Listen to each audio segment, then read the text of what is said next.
Gray sky, not a drop of rain. We were scheduled to have thunderstorms, thunder showers, and rain last night.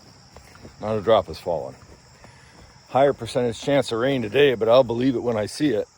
Certainly doesn't feel like it's gonna rain. It's humid and it's hot. A little bit of a break over the last few days, which have been heat index in the upper 90s, hundreds. And so yesterday I did my field walk of all my fields that I have left to cut. The ones I manage and fertilize and look after. And there's cracks in the ground so deep. Yeah, I got a headlamp on from last night. Cracks so deep you can put your fingers in them. I was in a rush to... I should have recorded. I should have taken some video. I was in a rush because the battery on my grasshopper grass measuring stick was dying. So I didn't think to record anything. Plus, if I'm using my phone to do the what am I doing? I'm trying to figure out what I'm doing here today. If I'm using my phone to do the grass measuring, I can't really use it to video anything because it's I end up walking 30 acres. It takes me about an hour and a half at a steady pace to take the number of samples, measurements, and so I just want to get it done. And the other day I took all my grass samples, got all my data, hit upload, but I did it I didn't pay attention to the signal strength on my phone, and I wasn't near the farm or Wi-Fi.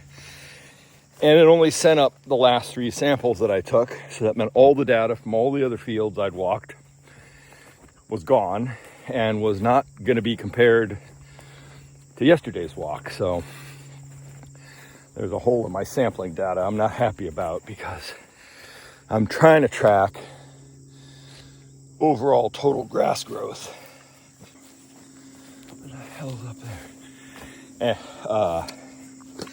Overall total grass growth, the effect of the drought, and any mitigation attempts I take. So having a hole in the data is not helpful.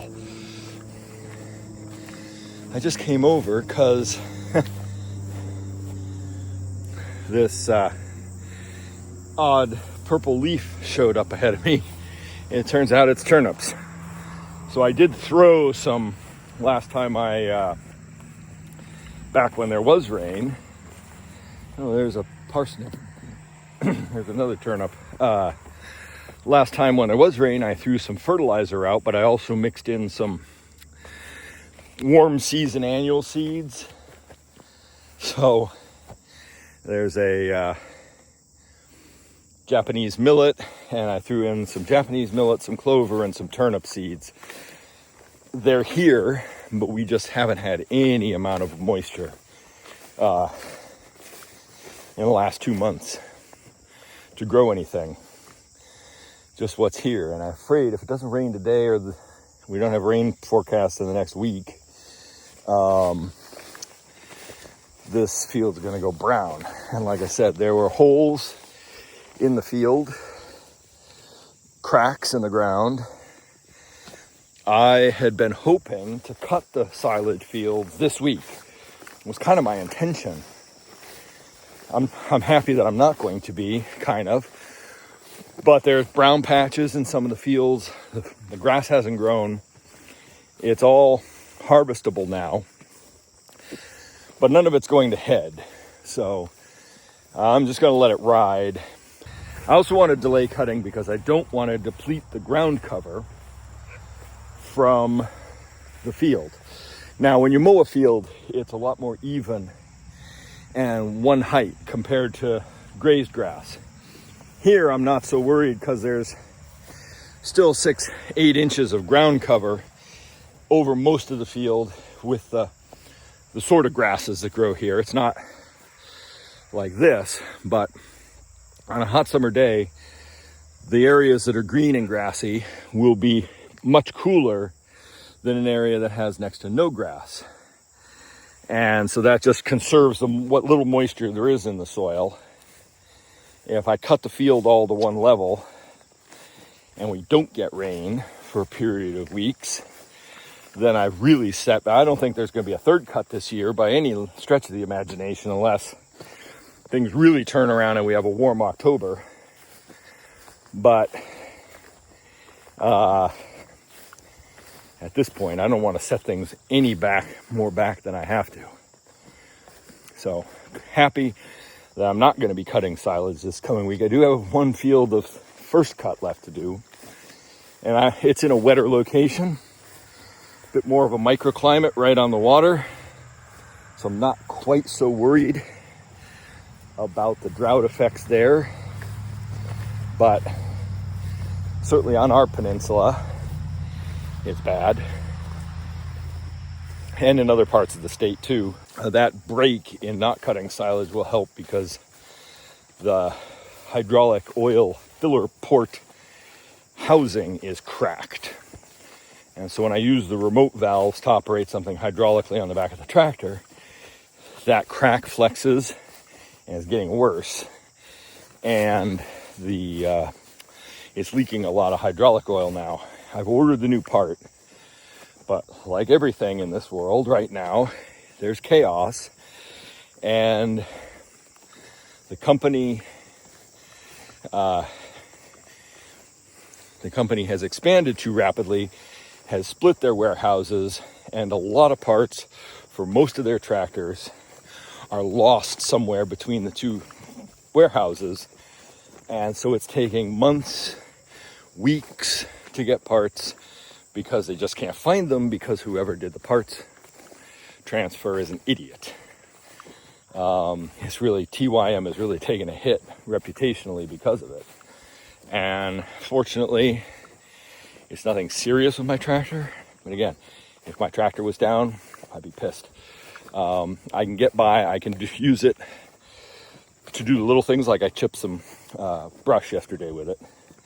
It only dripped a little bit because I wasn't using the hydraulics, but mowing and baling and wrapping, I use the hydraulics all the time. I noticed the other day when I was wrapping, the oil was just pouring out practically. I mean, it was a steady stream, not just a random drip like normal. So I need to get that fixed, but if the part doesn't come, I have some of my silage fields I have to cut at the end of the month because there's a wedding there. I got no choice of that. I will lose the grass if, be trampled by people and cars if I don't cut it. So I'm going to give it a week or two. We still have 2 full weeks before the wedding happens. So I'm going to have to take that part off the tractor and see if I can get someone to braze it. It's cast, so it's hard to weld, and I can't afford for it to get damaged. Now the tractor will get repaired under warranty, and I'm sure I can keep using it if I just keep throwing hydraulic fluid in it, but then we're pouring hydraulic fluid all over the fields and wasting money. Because last time I bought a bucket of hydraulic fluid, it was expensive. More than I expected. A lot more than I expected. We're still on half-day grazing. I'm just giving them the amount that I would give them in 2 units if we'd been having rain, and then I'm feeding them silage in the barn, a little bit of extra grain to make up the difference. Milk volumes have taken a slight hit, but that's okay. When we turn it all into cheese here on the farm, I'm not so concerned. But going forward, I've measured the fields down below. As soon as they're at the end of this field, I'm probably going to pause and just feed them silage for a few days. We'll see. If we get some rain today, then I may just continue them down through the longest grass down there in the fields and just proceed again with the half-day feedings. This field is going to take a long time to recover. So once we're out of the 5 or so acres down below, that's it. There's nothing left for them until September, end of September, and just one more graze, and that's probably it. Because this field is going brown, and it isn't recovering anytime soon. thankfully, we're buying in some silage. I've been able to produce quite a lot of our own stuff. We've got 60, we already have 80 bales plus, in 90 bales, I think. And I still have second cut to do. And another 8 acres of first cut, so that's probably another 24 bales there, maybe, if I'm lucky, in this drought. That'll go a long way to feeding the dry cows and the calves and the heifers, so the silage just is for the cows. And I've easily bought enough silage that if I didn't have anything else, it would last. The idea is I will hold over some of the better quality silage for next summer, so I have it in case we get a drought again. Start planning for this. So I went in to cook breakfast after milking, and apparently it rained, but that's all the rain we get, just enough to dampen a little bit of the ground. Now it's turning sunny. So, yeah. Aviation update. So I knew better than to hold my breath for precipitation. Drought continues. Well, I'm out here in the zone where the shipping container is going to go. It's going to come back almost to this point, fill up this entire area right up to almost to the skid steer. That will be great. Meanwhile, I got to get rid of that mess. I'm going to see if I can sell it on Marketplace.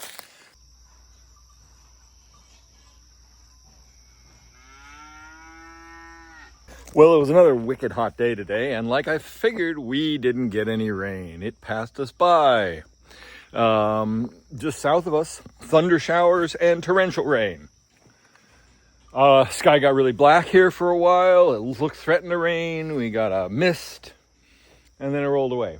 Still a chance of getting some tonight, but I don't think we're gonna get it. This soil in here where I'm working is powder dry. It's a miracle some of the plants in here are as green as they are. They're just, weeds are just that much more efficient at processing moisture and holding on to it. You'll see I did move the timber structure forward. I posted it on Marketplace today. I forgot that I posted it. I went and had lunch. Finished lunch, happened to glance at my phone and thought, why are there so many messages? Well, it turns out everybody piled on a cheap timber frame structure, the concept of it, and I was flooded with requests for information about it. Is this still for sale? Blah, blah, blah. The usual Facebook Marketplace crap, a lot of tire kickers, a lot of people who wanted to know if I posted for $250, figuring that would get it to fly out of here. And indeed, it did get someone here within the hour who looked at it. But also I posted it cheap because it is flawed. It's twisted. It hasn't ever been assembled. There is some rod on the floor. There's maybe some rod up top, but nothing significant. Nothing that wouldn't, I would, if I had time and use and a lot of things different, I would finish throwing this together. I would replace the floor. I let some lumber sit on the floor and it rotted out. And there's some big holes in the floor. So, yeah, the guy who came here was German, nice guy, looked at it, really was going to take it initially, and then he climbed up, he started disassembling it, and he started thinking, it really is bigger, because he'd said that initially when he looked at it first. He said, wow, this is bigger than I thought. He wanted a shed for his wife, and anyway, he started dismantling it, and he thought, between the rod in the floor and the size of it, maybe having to cut it down to fit where he wanted to put it, and he said it was becoming too much of a project for something that he thought he could just pick up and finish in a weekend. Well, it's definitely not that. It needs a lot of work. It needs to be finished, which is why I haven't done it. So anyway, a lot of tire kickers. Some guy suggested I pay him to remove it, which I thought was great. Haha, lol. Not going to happen, my friend. It's worth $250 at least for the timbers. turn them into something else. I don't care.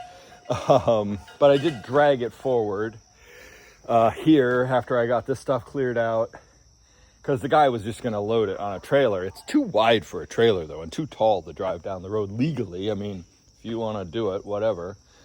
So there turns out there's a lot more lumber and piles of stuff back in there. A whole bunch of 5-gallon buckets that I forgot were there in the weeds, and now they're rotten.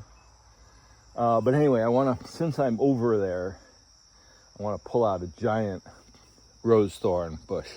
Get rid of that tomorrow, maybe. But then I really need to finish leveling this off, because I've got stone coming on Tuesday morning. We're busy Saturday. We're busy all day Sunday. So that only leaves Friday and Monday for me to work on this. So then I've given a Monday deadline to get rid of the timber frame, or I'm going to have to haul it down the hill and burn it or something. I don't know what. And like I said, we're busy Sunday. We're gone Saturday. So, yeah. Anyway, I like how open the space is. I'm starting to see the vision for it. And also the fact that I could stack a lot of bales right there if I have to. I'm not quite sure. I got to wait to see once the trailer is in here just what this looks like. In terms of, because like I said, there are some lumber piles. There's a lot of work to do on the far side of this. I've taken the easy spot where there isn't a lot of stuff. There's a pile of fence posts over there. There's some lumber. There's probably just now firewood and a bunch of brush. So get the trailer in there, get the stone down, get the trailer in there, and see what it looks like. The phase 1 of the project, because really it's 2 trailers side by side, so I can build a roof over it and have a covered area for winter, for livestock, for the calves, for equipment, whatever, a place to work. Put a workshop in one end of the trailer.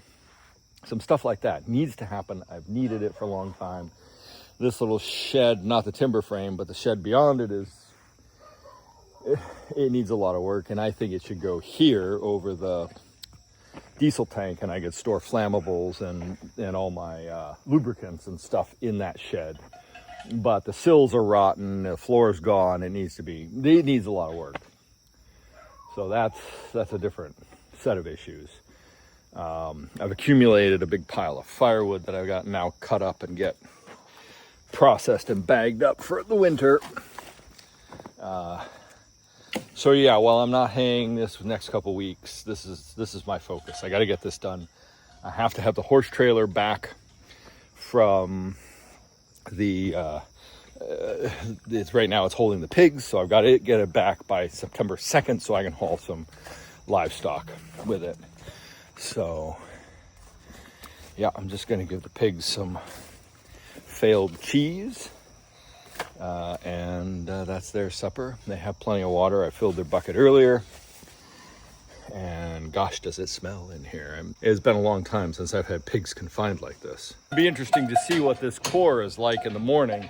And more interesting to see what the core is like of the dry hay bales, where I crank the pressure up even tighter. The core of this bale is so dense. And in fact, I had to take the axe to it this morning to break off enough to feed the cows. This was from the marshy field that I just gave up, the 2 acres that I decided not to do anymore. Cows like what's in the core, but this stemmy, strawy stuff they don't like. But the grass is extra chopped. It's so fine. It's twisted in the rotary shape like the baler makes, but I can hardly pull it apart. It is some dense. Yeah, it really does not want to come apart, but it's looking good. Smells great. Cows are liking it. We'll let them pull that apart.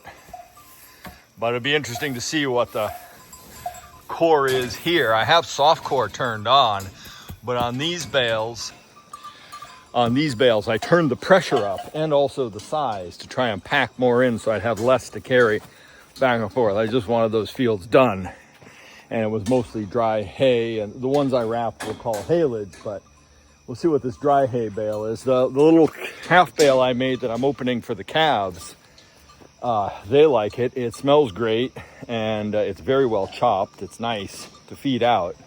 But again, we'll see what the core is like, because I had kept the core at the same setting, but overall I upped the pressure on the bale to pack the bale denser. The cores are already too tight, but I have the cores set at the minimum pressure for silage. Anything less, and there's a problem that could happen with the belts, or the core doesn't form right. I don't know what. Saturday the 16th of August, and I'm just headed out to change the field lines first thing in the morning. We're dragging a little bit. We were up late last night getting stuff prepped so that we could be away today for a little bit for our grandson's birthday. And I put in a long day trying to get the new barn area cleared and help the dude who came and picked up the timber frame. Unfortunately, there was more rot in it than I had assessed, and so I lowered the price by $50, and he left some of it behind that I've now got to deal with. So I ended up working late, cutting that up into firewood. Just gonna check the trough in the field. We're struggling to fill our trough because all right, I should have turned it on before I got here. Our cows are going through several hundred. That's how much? Allison thought this was less. It's a 150 gallon tank. She thought it was half that size. They're draining that 3 times a day, so 450 gallons. I can't just leave it on because the heifers like to rub their horns on the float valve, and it's not bolted attached because I'm using high flow 1-inch diameter float valves so that they get a rapid refill. And so we've got some leaks in some hoses, and there's probably 2 or 3 days worth of concerted effort to repair all the stuff that leaks. I just haven't had the time to invest in that. So I've been just set reminders on my phone and turn the well on, or turn the hose on 3 or 4 times a day. But that's just one of the troughs. The pigs need water twice a day. The calves need water twice a day. And there is a water tank in the barn that the cows can go back and drink at, which they do. And that's always full. That doesn't leak. So that's good. So we keep 2 troughs full. But the longer the drought goes on, the more times the well trips. It's a safety feature so we don't burn out the pump. If there's no pressure coming out of the well, then the pump cuts out, so it doesn't burn up. And it's taking longer for the well to recharge when we draw it down. Plus there's all the water the creamery uses. So we've really had to draw back. When we were expecting rain the other day, I was going to put an IBC tote out to catch the water. Let's see, is it far enough? I'm trying to move the lines. I was going to put an IBC tote out to try and catch the rainwater that we were supposed to get. We didn't get the rain, but when I hauled the IBC tote up out of the brush, it was full of dead snails, so it needed washed out. So I got the pressure washer out, started pressure washing it, and then remembered that was one of the IBC totes that held car wash soap. And once it's clean, it can hold potable water for the livestock. But the problem is there is so much soap residue in it right now that I don't want to use the amount of water to flush it out and clean all the dead snails and all the stuff out. I put 5 gallons in, let it soak, splashed it around, got the majority of the snails out and some weeds and stuff that had grown in there. Dumped that, rinsed it out, checked on it, sprayed it down again with a pressure washer, and realized I was just generating so many suds. It's not practical to waste that amount of water in this drought to even clean the IBC tote on the off chance that I could fill it from a rainstorm we're not going to get anytime soon. So I put that project on hold, and we're just in conservation mode. And so I'm working on getting together some parts and materials to pull. Look at this. I don't know what this dead patch is in the field. Goes both directions. Everything is killed off. I don't know if this was fertilizer did that or manure spreader. Anyway, that's weird, especially in one of the wetter areas of the field normally. This area is usually a swamp, and now it's bone dry. So I'm working to put together the materials to put together a water system where I can have multiple little troughs. So I'm not trying to fill 150 gallons at a go, and have them so the cows will all, when there's a bit of cow psychology in placing waterers. If the water is out closer to where the cows are actually grazing, they'll go one at a time, get a drink, go back and graze. If it's further away, like it is getting now, it's beyond halfway down the field, the cows will all go together as a group, or a group of cows will go. They'll hit it hard, so it takes longer to refill. So I have a bigger trough. If just a couple cows are drinking at a time, I can get away with 75-gallon troughs. They're easier to move. You waste less water when you have to dump them out. And I could have them closer. So I'm going to get some smaller troughs, some piping, and some better float valves. And get the water back to closer to where the cows are. Because also, when they go back to drink at the main trough, they're all concentrating their urine down there, and it's not being spread across the field that needs moisture and fertility. So I'm going to try and get that going later this month. This month only has a couple more weeks in it. But we usually can graze till October, so it's worth doing. And take the stress off the well a little bit, because the well will recharge. We've had worse droughts than this. We've had droughts that where we didn't get any rain. I mean, we've had half-inch, kind of sporadic rain up to a half-inch. And was so wet this spring. We've had droughts that started kind of in April and lasted till September. So I think if we're smart with how we use the water in the well, we should be good. And we're also, the other thing is, I think instead of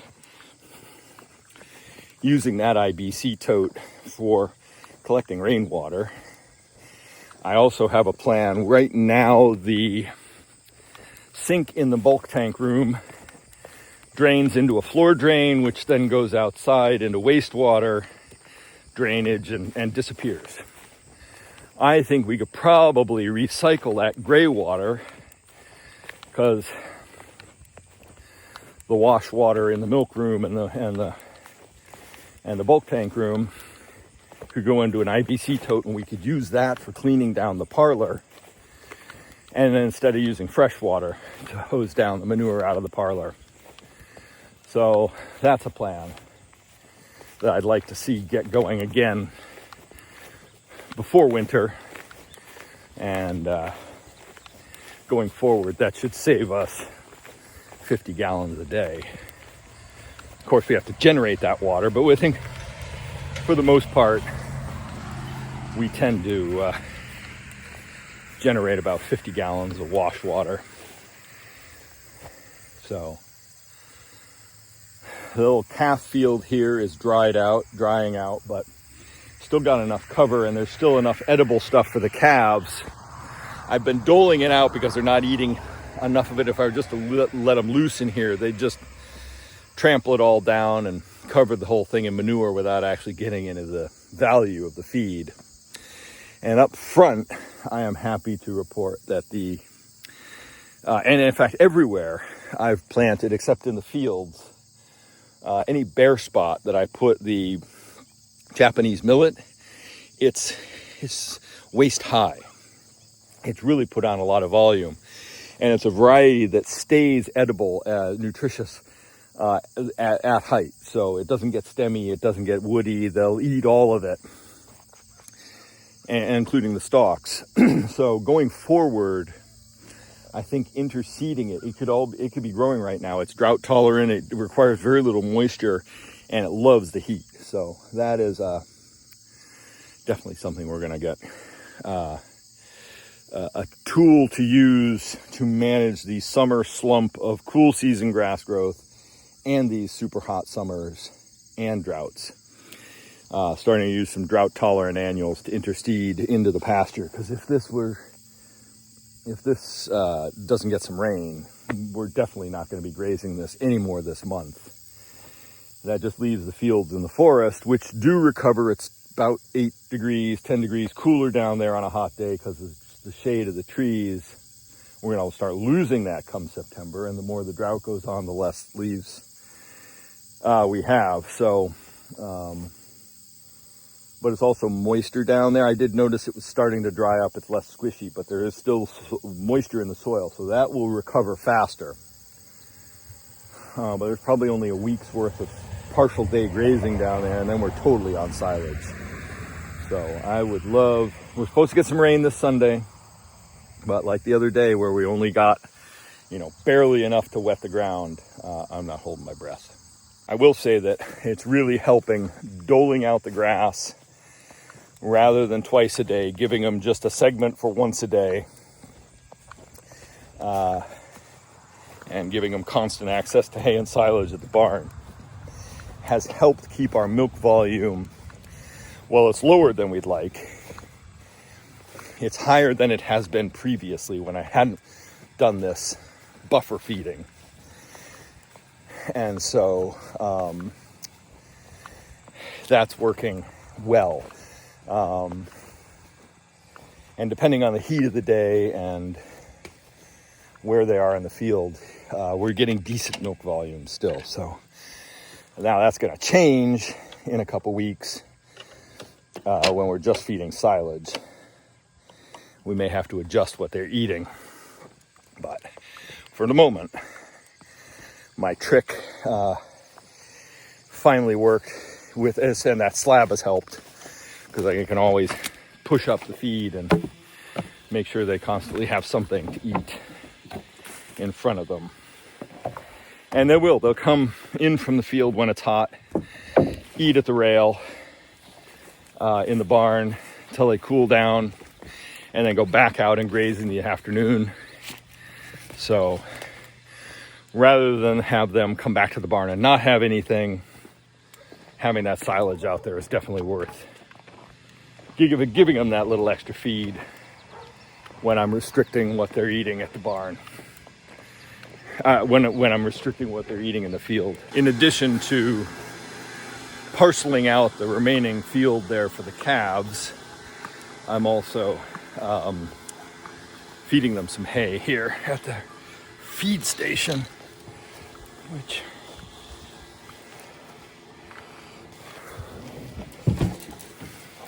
come on, kids, come on.